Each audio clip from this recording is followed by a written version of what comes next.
So Esther is where we are at tonight, and I thought what we'd do is just kind of give a little bit of a background about the book and then jump right into chapter 1. And so with Esther, Esther is really kind of an unusual book. It's an unusual book for a couple of different reasons. But one reason why I think it's kind of unusual is just simply the way that it reads. I mean, it really is a story. I mean, when you read it, it is a story with all kinds of plot twists and turns and everything like that that's going on in it. Now, as far as Esther and how that relates to what we looked at with Ezra and Nehemiah, here is a timeline. And, I was very foolish enough to just simply get rid of that thing, but I'm going to have to do it all over again. If you recall, in Old Testament history, we had the Jewish deportation. And so the Jews went into Babylonian captivity on three different occasions. Went in at 609 BC, 597 BC, and 586 BC. Okay? Then from there, we had the three different returns. The first return was 536 BC, and you remember that this was the first part of the book of Esther, right? Okay. Did anybody remember the name of the man or possibly men who led this return? First part of the book of Ezra. I'm sorry, Ezra, that's right. Nehemiah? No. No, he's later. He's later, that's right. I'll give you a hint. The main name I'm looking for begins with a Z.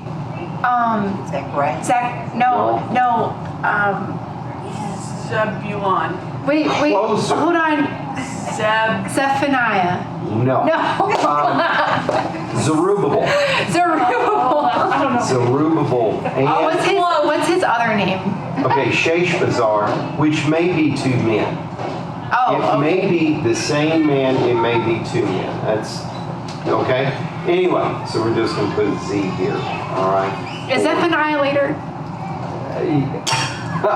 Zephaniah is a book in the Bible. It's a book in the Bible. No, right. and it is later. As far as the book of he prophesies with the return. He does. It's later. As a matter of fact, it's when they're rebuilding the temple. Is, that's Haggai. And that is just Haggai. Okay. No, that's Zephaniah. I thought so, because they're kind of together. Okay. Right. Okay. So then we've got the second return. The second return was in 458 BC, and this is where Ezra led the return. Okay? And so then a short time period later in 444 BC, this is when Nehemiah comes into play and leads that return in there. Okay? So the reason why I want to bring all this up, kind of as a little bit of a reminder, is because the book of Esther, we'll be lucky if we get through this tonight. The book of Esther is right in between these two different returns. And you notice in verse number 1, chapter 1, verse 1, it says, this is what happened during the time of Xerxes, who ruled over the 127 provinces stretching from India to Kush. Okay? And so this Xerxes, and by the way, Persian kings, it's really kind of difficult because first of all, many of them have the same name. There's several Xerxes, there's several Artaxerxes, there's several Dariuses. So that's one thing that's kind of complicating matters. Another complication of the matter is just simply they're the same guy, but going by different names. For example, Xerxes, if you look at different translations, it's going to be translated as Azurus. And so it's like Xerxes, what? Okay. Xerxes is kind of like the Greek counterpart to this Azurus, or kind of a Persian name. And so, some translations are going to put it as far as, the popular common name for our language today. Xerxes, Others are going to say, okay, well, this is what it was called back then, Azuris. And so, if you come across different translations, and by the way, there are several different translations, it's going to be one or the other. It's that way. But Xerxes ruled during this time period, and a lot of scholars will put the time frame events of Esther in like 583 to 582 BC, okay? And so when you look at it like that, or excuse me, 482. Knew that didn't seem right. Okay, 483 to 482 BC. And so when you look at it in that regards, then you can kind of see a little bit of relation between what's going on with Ezra and Nehemiah. It doesn't really spell it out as far as the effect that Esther is going to have on the kingdom, Persian kingdom, and what goes on. But, when you look at it, it just makes sense. You wonder, how in the world did Nehemiah get to be a cupbearer to the king? How did a Jew get to that position? How was it that Ezra was able to ask the king and lead all those people, from Persia into to Jerusalem? Well, it is because, I think, like I said, it's not spelled out, it's just simply, kind of, you just assume it. But as Esther's influence over the kingdom, in the same way that Daniel more than likely had an influence on the king, allowing this deportation to take, or not deportation, but importation to take place back in the land in 536 BC. Okay? And so, right off the bat, what we can see from all of this is just simply about God's providence. Okay? Now, as far as, some of the themes that we've got from the book of Esther, one theme that we just kind of see coming out is the reality of the enemies of God and how that is going to translate into the people of God. When we read through the book of Esther, we see that there are ancient enemies of God that were opposed to God and the people of God. Okay? And, when we read that theme, one thing that we need to remind ourselves is just simply that we have an enemy as well. Our enemy, according to Ephesians chapter 6, is not flesh and blood, but it's against rulers and principalities and principles of the air. And so we have satanic forces that are aligned with the world that are working against us. And so the world was against Christ, so therefore Jesus told his disciples, don't be surprised if they hate you as well. They hated me, they're going to hate you, because after all, we're following Jesus. And so some of the things that we see here in Esther, I'm going to be saying Ezra all night long. Some of the things that we're seeing in Esther, is kind of running throughout the Bible as well, okay? But with that main theme of the reality of God's enemies, what we also see is how God's people are standing firm. God's people are staying faithful to Him, and faithful to the truth, faithful to what really, in Esther's case, the culture and their traditions that are brought on by God's people, okay? Now, this is something that's kind of interesting, because when we read Esther, what we're going to find out is that Esther spends a lot of her time hiding her identity, okay? And hiding the fact that she's Jewish because of the reality of that enemy that was against them. That doesn't mean that Esther was trying to hide her faith. It doesn't mean that she was trying to run and was ashamed of things. It's just that simply this was kind of the wisdom and the wisdom of trying to persevere in all of these times and in all of these places. But yet, when the opportunity presented itself where she needed to stand up and be counted on, she does. Okay? And so that kind of leads us to the next little theme that we see running through this, and this is probably the biggest theme of the book, and that is God's providence and God's deliverance. If the book of Esther is about anything, it is about how God delivered the Jewish people from annihilation. And, I think that that's kind of appropriate in today's time right now, because we see that some of the same enemies are aligned against the modern day country of Israel. And at the same time, we see that anti-Semitism is on the rise. Esther's not the only name that I struggle with tonight. Anti-Semitism is on the rise today. And, we got to think, well, why? Why are so many people in the world hating Jews? Well, it goes back again to that very first theme that I brought up. And so here we've got the idea that God is delivering and God is protecting, God is preserving His people, okay? And so that is something that's really going to be standing out in the book of Esther.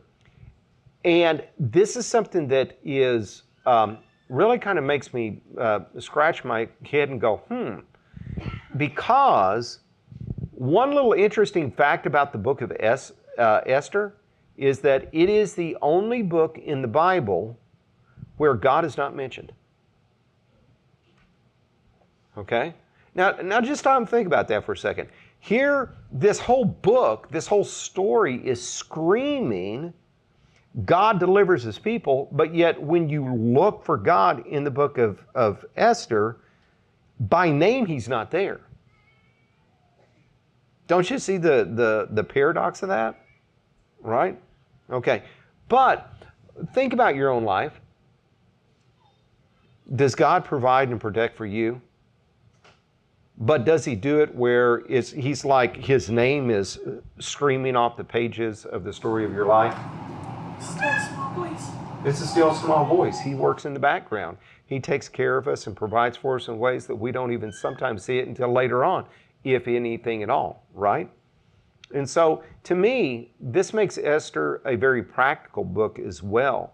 And so, oftentimes, we read stories in the Old Testament and the New Testament about how God provides and protects for His people. And we see God working right there in the forefront. We see that God's front and center as well that He should be, and He is all the time. But at the same time, sometimes do you have a hard time kind of relating that to your life? Because, so many times from our perspective, it isn't that way. And what I see with the book of Esther is something that is very relatable, because, we don't see what God says. We don't see what God thinks. We don't see what God is doing as far as written and spelled out. But what we do see is people who are understanding that principle, that promise of God's deliverance and God's perspective, and they are putting it in their life, not being ashamed of who they are, but instead depending on God to take care of them, and He does. Okay? All right, questions and comments before we start to get into the story. I missed the part where you were talking about the dates. So Esther is in Daniel's time period? No, Esther is right here. So she is In between Yeah, Zerubbabel and Ezra. 483 to 482 BC. Okay. And so, it's a little bit closer over here to this part right here. But I mean, you can see that she is maybe about 23-ish years, 25-ish years from Ezra.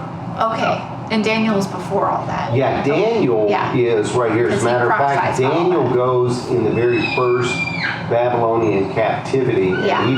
There is no return for him. Okay. But as Daniel his influence on the court was probably influential in that first return. You can kind of see that Esther and her influence on the court is, maybe has an influence on these two returns as well. Okay. Alrighty. Okay, so chapter 1. What we see in chapter 1 in the first 9 verses is we see banquets that are there. Okay? So, Chapter 1, we've already read verse 1, so at verse number 2 it says, "At that time, King Xerxes reigned from his royal throne in the citadel of Susa." Hang on a second. Oh, that's better. Okay. All right, so in verse number 2 it says, "At that time King Xerxes reigned from his royal throne in the citadel of Susa. And in the 3rd year of his reign, he gave a banquet for all his nobles and officials, the military leaders of Persia and Media, the princes, and the nobles of the provinces were present. For a full 180 days he displayed the vast wealth of his kingdom and the splendor and the glory of his majesty." Okay? So 180 days. How long is 180 days? Like 6 2 months. Yeah, more or less 6 months. 6 months. For a half a year. Yeah. What this man does, because he is reigning over these 127 providences, what he's doing is he is putting all of his wealth on display for everybody to see. And so he is inviting people from, the citadel of Susa and, probably nobles all around to come in and just say, "Hey, look what I got. Look what I got." Now, Xerxes, as far as secular history goes, his father was Darius the Great. Darius the Great expanded Persia. It was already a pretty big place, but he expanded it more. He is primarily responsible for the major expansion of the kingdom. And then Xerxes, when he came on board, he expanded a little bit more. Okay, and then he got the bright idea of, hey, let's go and attack Greece. You guys remember that from your history? Didn't wind up too well. They never really conquered it, and eventually the Greeks came in later on in the next century and defeated them. Okay, but this is the guy that kind of started. But you can kind of see that he's reigning right at pretty much the peak time of the Persian Empire, and so for half a year he's saying, "Hey, look what I got! Look what I got!" Okay, so it says, verse number 4. It says, or verse number 3 in the, verse number 5. "When these days were over, the king gave a banquet lasting 7 days in the enclosed gardens of the king palace for all the people from the least to the greatest who were in the city of citadel of Susa. The garden had hangings of white and blue linen fastened with cords of white linen and purple material to silver rings on marble pillars. There were couches of gold and silver on a mosaic pavement of porphyry." No, I don't know what porphyry is. If somebody knows, you can tell me. "Marble, mother of pearl, and other costly stones." So can you imagine such a sight? Here you've got, this immaculate garden. You've got all of these tapestries of blue and white linen. You've got couches of gold, couches of silver. Doesn't sound very comfortable, but man, what a sight, right? You got pavement of whatever porphyry is, but whatever it is, it's got to be pretty expensive to be compared with mother of pearl. It's a very rare stone with a deep purple hue. Oh, wow. Okay. And so, that's just simply the pavers down there. So this is quite a place, isn't it? Okay. You notice in verse number 7, it says, "Wine was served in goblets of gold, with each one different from the other." And so if all these goblets of gold that are being passed out, no two are alike. They're each one is unique. And it says that the royal wine was abundant in keeping with the king's liberality. By the king's command, each guest was allowed to drink in his own way, for the king instructed all the wine stewards to serve each man what he wished. And so, the bartenders were not sitting there saying, "You know what, I think you've had too much, let me call you a cab." Basically, okay? And so if you can imagine, here's this party that's been going on for 7 days, and if the party is going to be the climax of this 6-month period of show and tell, that's got to be a pretty enormous party, doesn't it? It does. Okay. Now, verse number 9, we see Queen Vashti also gave a banquet for the women in the royal palace of King Xerxes. And that's it. No description about, what the banquet was, nothing about the elaborateness, anything like that. I kind of think, yeah, Naomi. She agrees. I kind of think it's going to be a pretty elaborate affair in and of itself. Now, Xerxes' banquet, it's going to be for the men folk, okay? So this is for the lady folk over there because, back in that day and time, as we're going to see in just a minute, quite a different place than what it is right now. Okay? All right. Questions and comments about that? Moving on to another part of the story, we start to see a little bit of the plot forming, and we start to see it with, I guess, how so many dramas oftentimes come into being with marital strife that is now taking the focus. So, verse number 10, what we see is that on the seventh day, after this big party, the grand finale of it all, is this: when King Xerxes was in high spirits from wine, he commanded the 7 eunuchs who served him, Bohuman, Biztha, Harbana, Bigtha, Abigatha, Zethar, Carcas. Chloe, did you get any boy names in all of that? Okay. I think Bitha would be pretty good, though, wouldn't it? If Kinsey would have had a boy, could have been Benaiah. Yeah, instead of Ben, it could be Bitha. Okay. Anyway, he commands these 7 eunuchs in verse number 11 to bring before him Queen Vashti wearing her royal crown in order to display her beauty to the people and the nobles, for she was lovely to look at. Okay, so what do you ladies think of that? It's objectifying. Objectifying. Okay. Now, keep in mind, this is in a different time period than what we are today. And so women would have been oftentimes thought of as what? A thing Property. to possess. Property. Okay? And so the way I'm looking at this is that here it is on the 7th day of all of this, what he's doing is saying, this is the biggest thing that I've got right here. Okay? Now, maybe for a man's perspective, hey, look, my wife is the most important part of my life, right? Okay. I don't really think that that's what he's doing, but regardless of whether he was doing that or not, Queen Vashti didn't take it that way, okay? She took it from the perspective of, no way, Jose.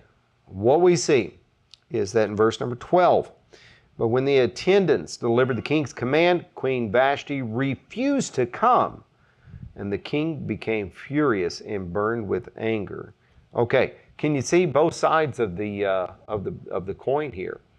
You can see Queen Vashti saying, I'm not going to humiliate myself like this, because after all, she's got her own banquet, she's got her own people, and she is probably doing the same thing that Xerxes is doing too. And that is, look at my beauty, look at my splendor, look at what I've got, look what everything I've got. It's a big brag session, okay?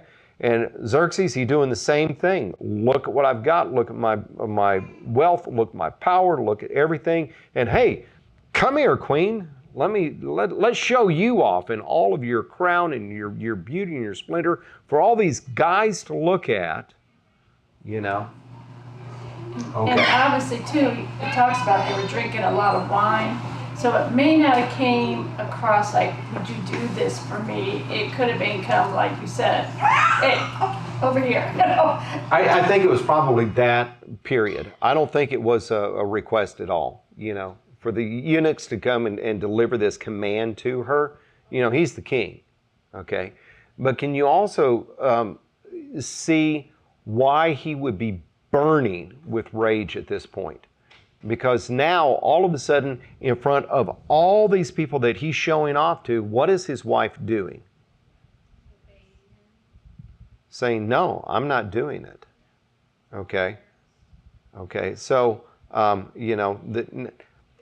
now we've got the thing of marital strife going on. Now, before we move on to this, I want us to kind of understand a couple of little things, and that is the relationship between pride and strife that's taking place. We've got pride that's there. We've got pride of Xerxes, obviously. More than likely, we got pride of Vashti too. But when you got people who are hell-bent on pride, strife's not going to be far behind, right? I mean, you can take a look at it just simply in any kind of, relationship, any kind of life. When you've got people who is motivated by pride, motivated by arrogance, then what you're going to do is you are going to find strife right there in the wake of it. On the other hand, when you have, let's say, for example, a church that is, instead of pride, displaying the opposite, which is what? Humility. What do you have then?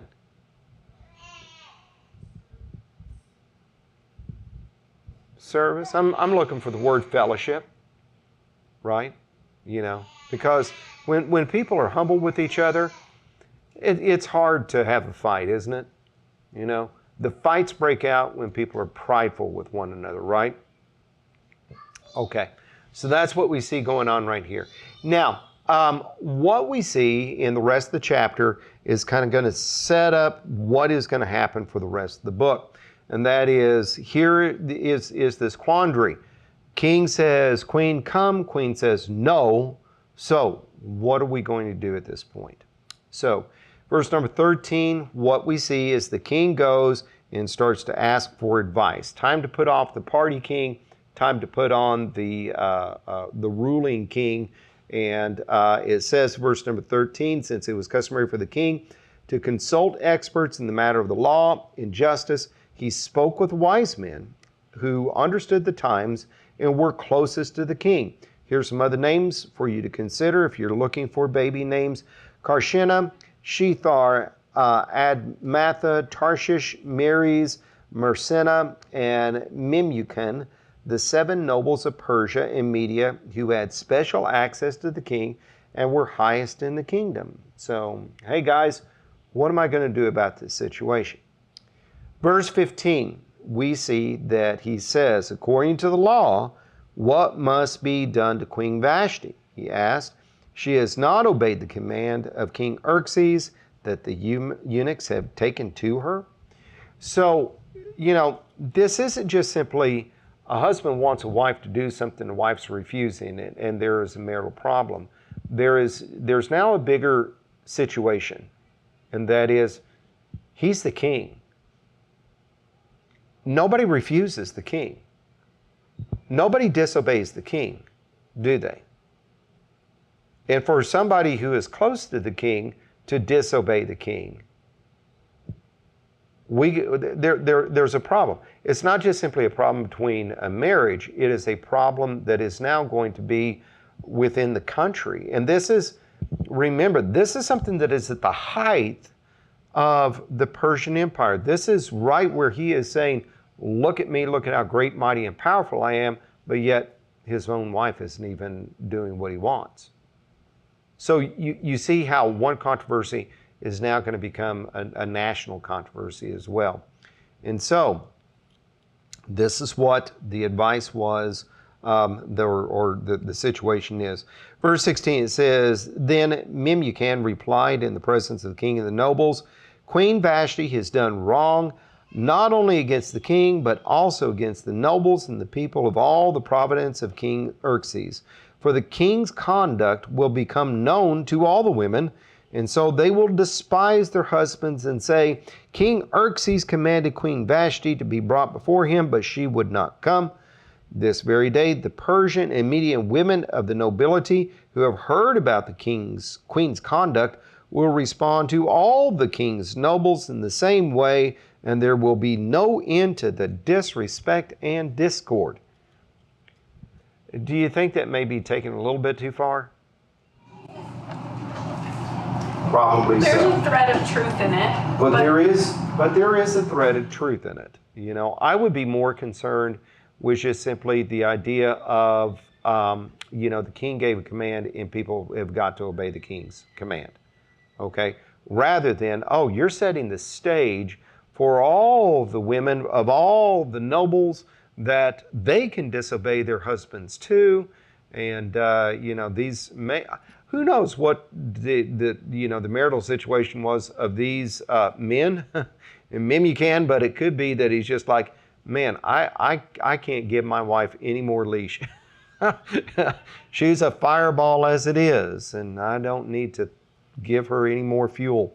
Okay, so what we see is that in verse number 19, he goes on to give some advice. He says, therefore, if it pleases the king, let him issue a royal decree, and let it be written in the laws in the Medes and the Persia and Media, which cannot be repealed, that Vashti is never again to enter the presence of King Xerxes. Let also the king give her royal position to someone else who is better than she. Then, when the king's edict is proclaimed throughout all his vast realm, all the women will respect their husbands from the least to the greatest. Okay? Again, do you believe it? Maybe there's a thread of truth in there, right? I don't know. But whatever the case is, this is what happened. And so the advice was not just simply issue a decree, but issue a decree and have it written in the laws. So it cannot be repealed. You know, the Medes and the Persians, in the case, just the same way with Daniel and the lion's den, once a law was written, it cannot be repealed, which, when you stop and think about it, is a really, really dumb thing. I mean, you know, I was thinking about it with our country. We don't have one person that is writing the laws and then that's it. I mean, it's a good thing that you write a law and even the person who wrote it has to abide by it. I mean, that's the benefit to this. But the bad thing to this is, you know, you've got one man who's making all the rules here, and he's not infallible. And so he's going to make mistakes, but buddy, when he makes a mistake, everybody's got to stomach it because there's no way that you can go back on the mistake, right? We've got a better situation here, and that is the way that it's supposed to happen, even though it hasn't for a long time, but it's supposed to happen, is you've got men and women, Congress, who makes the laws, right? And then if the law, you know, gets signed by the president, becomes in law, it can be repealed. It can be revoked. Congress can come back later on and go and say, no, we don't need to do that. We need to do this instead. And even if the president comes up and says, no, we're not going to do that, you know, I'm going to veto it, well, Congress can go and override him, right? And so we've got ways today that, you know, we don't have this kind of situation back then. But their situation back then was, you know, the king makes a rule, it's in writing, and that's the way it is. And so the rule is Vashti is never going to come into the king's presence ever again, okay? She is going to be removed, and then that's that, and then we don't have to deal with her anymore. What's kind of interesting from history is that what historians think is that Vashti, her third son, was the one to succeed Xerxes later on, Artaxerxes. And so, you know, she probably came into her son's presence. So even though, you know, she never came back in Xerxes' presence because it was part of the laws of the Medes and the Persians, by outliving him, she found a way around it. Okay, so, all right, so what we see, it is in verse number 21.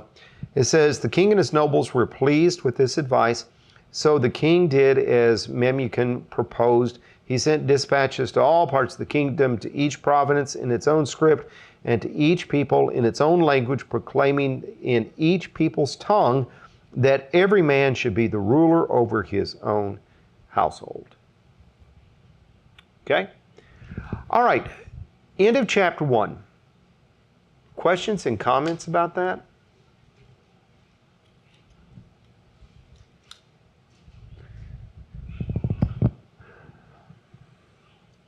No?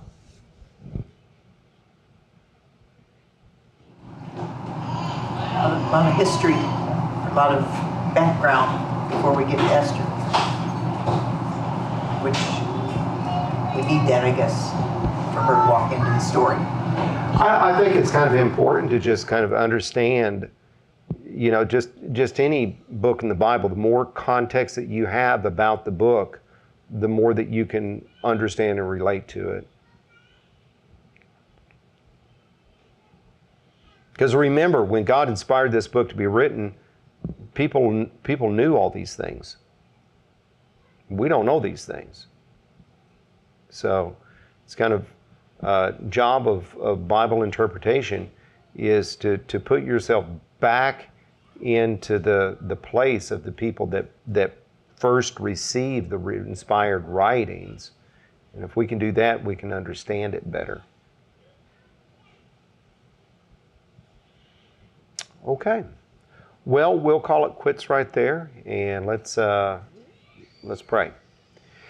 Dear Lord in heaven, we thank you for everything you've given us. We thank you for your blessings. We thank you for your guidance, and we thank you for your counsel, and we thank you for your providence that you have over our lives. Lord, we ask that you would please be with us. Please help us to serve you, and we ask all of this in Jesus' name. Amen. By the way, before we leave off from here, bigger picture stuff, you can kind of see that here is something that is central to the story of Esther, that if you look at Esther's life right now, it has no relevance, or meaning whatsoever, And you take a look at God and how God works in each and every one of our lives, it could be that something that is way off, that we don't know about, we don't think about, there's no bearing, relevance, and meaning to us, is what God is going to bring into our lives to impact us for His glory. Okay. Chapter 2 next week.